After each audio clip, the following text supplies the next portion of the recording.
lola ummanni Oromoo Arsii bara 1881 hanga 1886 Minilik wajjin taasise maal fakkaata seenaa harka muraa fi harma muraa aanolee akkamii yaadatama hooggantoota Oromoo lola aanolee eenyufaa seenaan yaadata ka jedhu Siraaj Sabaaf maddeewwan adda addaa obeeffachuun akka taanutti dhiyeessa.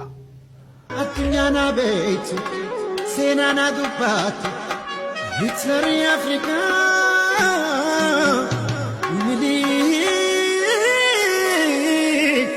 Minilik bineensa. Seenaa ijaarsa Itoophiyaa keessatti lolli duguggaa sanyiin Oromoota Walloom giddu galeessaam lixaam kibba bahaa fi bahaa irratti mootota kaabaatiin raawwatame lola godaannisa seenaa hamaam dhiisee darbeedhaam. Mootonni kaabaa bara 1855 irraa jalqabeem uummata Oromoo kan sirna bulchiinsaam aadaam afaan duudhaam eenyummaa fi daangaa mataa isaa qabutti duuluun koloneeffatuu isaam hayyoonni seenaa kanneen akka Profeesar Abbaa Sajjim, Profeesar Muhammad Hasan dabalatee kanneen biroom qorannaa taasisaniin mirkaneessaniitii jiroom. Lola Walloo hadhaawaa fi dheeraa kan barootaa osoo hin taaneem jaarraawwan lakkoofsiseen durseem daba goobana daacceetiin hoogganamu kan lixaa fi walakkeessa Oromiyaam sirna gita bittaa jalatti kuffisetti aanseem seenaa Oromoo keessatti dhumaatiin azuulee yookaan harma muraa fi harka muraan aanolee bakka guddaa qabaam. Addunyaa beektu seenaan dubbaatu History Africa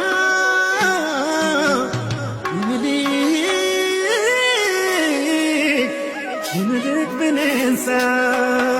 Akka Profeesar Abbaa Sajjiisa Journal of Oromo Studies irratti waa'ee seenaa aanolee mata duree diddaa siyaasaa fi waraanaa Oromoo Arsiin weerara sirna gita bittaa mootota Shawaa 1881 hangam 1886 irratti mootiin Minilik lammaffaan Oromoo Arsii cabsuuf yeroo jaha duulee jedhe. Mootiin Minilik akkuma Oromoota lixaa fi giddu galeessaa cabseem Oromoo Arsii cabsuuf duula cimaa taasisaa kan ture yoo ta'u dirree waraanaa hedduu irratti waraana Oromoota Arsiitiin mo'ameetii jira. Minilik waraana Arsii wajjin adeemsaa ture hunda keessatti saamicha loonii bal'inaan raawwataa turuun Profeesar Abbaas ibsaniitii jiru. Waraana Oromoo Arsii fi Minilik jidduutti bara 1882 adeemsifame booda Minilik karaa nagaatiin hooggantoota waraana Arsii wajjin haasa'uu Finfinneetti kan affeere yoo ta'u Arsiin namoota lama kan maqaan isaanii Suffaa Kusoo fi Damoo Usoo ergoon Minilik waliin akka mari'atan taasifamanis yaada Minilik akka harka kennatanii fi mootummaa isaatii beekamtii kennan dhiyeesse kuffisuun lola muratanii. Hooggantoonni Oromoo lola aanolee lolchiisaa turan kanneen akka Leenjisoo Diigaa, Roobaa Buttaa fi Suffaa Kusoo diddaa gabrummaatiif yoo qabsaan waraanni Minilik kan Raas Dargeen durfamuun harka abbolee fi harma ayyolee muree uummata Arsii jilbiiffachiisuuf yaalii bal'aa taasiseetii ture. Addunyaa beektu seenaan dubbaatu History Africa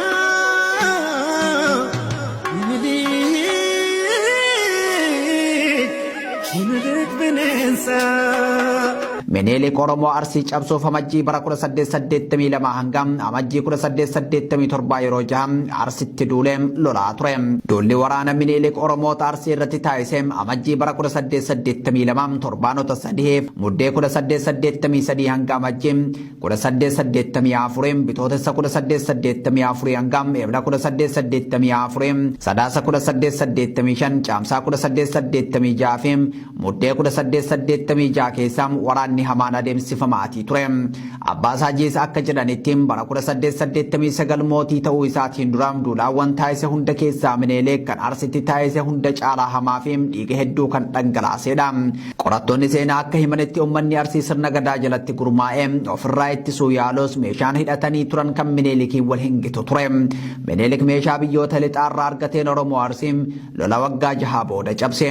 Waraana waggoota jahaa booda lootee galtoota fayyadamuun Oromoo Arsii kan cabse Minilik lammaffaan bakka Azuulee jedhamutti guyyaa tokkotti nama 12,000 ol fixeetii jira.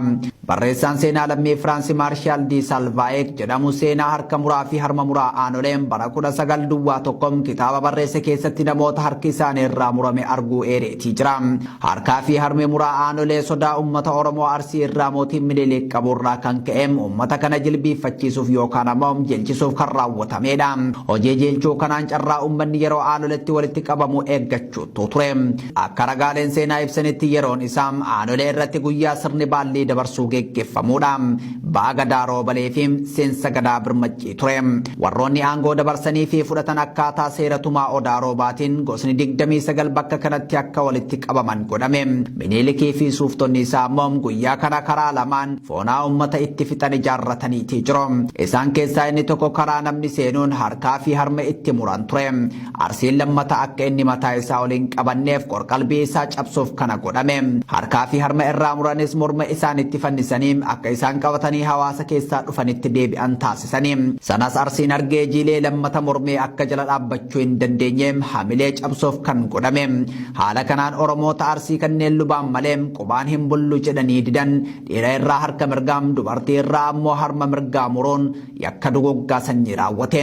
Seenaa duguggaa sanyii Minilik uummata Oromoo irratti raawwate yaadachuuf dhaloota barsiisuuf Ebla 6 bara 2014 akka lakkoofsa Awurooppaatti siidaan yaadannoo aanolee godina Arsii aanaa Heexosaa magaalaa Itayyaarraa kiiloomeetira 10 fagaattee kan argamtu bakka aanolee jedhamtutti ijaaramuun eebbifame. Yaadannoo siidaa aanolee birrii miiliyoona 20 mootummaa naannoo Oromiyaatiin kan ijaarame yoo ta'u erga sirni bilisiginnaa gara bulchiinsa Itoophiyaatti dhufe seenaan aanolee fi calanqoo seenessa sobaati jedhamuun dubbatamaatii jira. Bara 2019 keessa qondaalli mootummaa obbo Addisuu Aragam seenaan aanolee fi calanqoo seenaa dhugaa miti jechuun dubbachuu isaa hordofee mormiin bal'aan mudateetii ture. Tibbana ammoo gaafatamaan waajjira bilisiginnaa Oromiyaa obbo Fiqaaduu Tasammaa leenjii barsiisotaa guutuu Oromiyaatti kennamaa ture irratti gurraandhala 12 bara 2024 yaada dubbateen seenaan aanolee fi calanqoo seenaa qeenxeetii jedhe. Yaada obbo Fiqaaduun dhiyeesse kana hordofuun mormiin bal'aan mudateetii jira. Itoophiyaa keessatti mootummaan bilisiginnaa yakka duguggaa sanyii Oromoo irratti Minilik lammaffaan raawwate akka seenessa biyyaalessaatti dhiyeessuun qabsoo saboonni mirga namoomaatiif taasisaa turan akka seenaa qeenxeetti dhiyeessuun Itoophiyaa tasgabbooyte ijaaruu hin danda'u jechuun mormamaatii jira.